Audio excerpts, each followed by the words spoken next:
দাদা কেনে অনুভৱ হৈছে এই ৰ'দত দৌৰি? ভাল অনুভৱ, দেহা একদম সৰ্ব হৈ বিষ হৈ গৈছে। চাই লওক গাইছ, এয়া দাদা দৌৰি দৌৰি দেহা এই গৰমত পানী খাবলগীয়া হৈছে। দাদা আপোনাৰতো কওকচোন, আপোনাৰ এক্সপিৰিয়েঞ্চ কেনেকৈ লাগিছে? একচুৱেলি মই দৌৰি সকলো ভালে দৌৰি ভাল লাগিছে।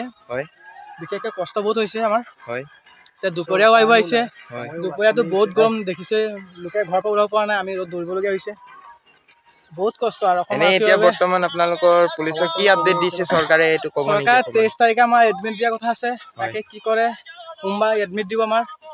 তাৰপিছত এডমিট দিলে আমি গম পাম কাহানি দৌৰিব লাগে। আমি অনুৰোধ কৰিছোঁ যে পূজা পাতত পাব লাগে, এইটোৱে আমাৰ অনুৰোধ। এনেই আপুনি এতিয়ালৈকে মানে কিমানবাৰ আপুনি ইণ্টাৰভিউ দিলে আৰু সেইটো বিষয়ে অলপ ক'ব নেকি? আপোনাৰ এক্সপিৰিয়েঞ্চৰ বিষয়ে অকণমান। ফালৰ পৰা 5-4বাৰ মান দিলোঁ। হয়, বিশেষকৈ ৰিটাৰ্ণত বেয়া হয় অকণমান, ফিজিকেলটো ভালেই হয়। হয়, এইবাৰ আশা কৰিছোঁ ভালকৈ দিম আৰু পুলিচৰ আমাৰ মানে ফিল্ডৰ নামটো ৰাখিম, ভালকে দিম আৰু এইটো ভাবিছোঁ আৰু চবেই মিলি। আশা কৰিলোঁ আপোনাৰ ভালকে যাতে এইবেলি দিয়ক। আপোনাৰতো কওকচোন দাদা, আপুনিও আৰু যি ক'লে এজনে সেইজনে তেনেহ'লে আশা কৰিছোঁ। চাই লওক গাইছ, এয়া সকলোবোৰ ল'ৰা কেনে দৌৰি আছে দাদাসকলে। আশা কৰোঁ তেওঁলোকে এইবেলি ভালকে হয় যেন।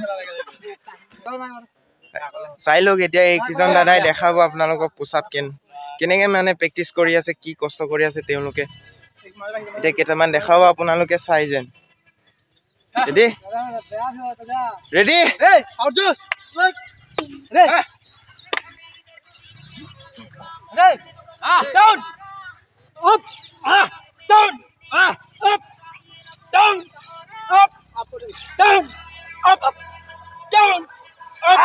এই ধুনীয়া দি আছে।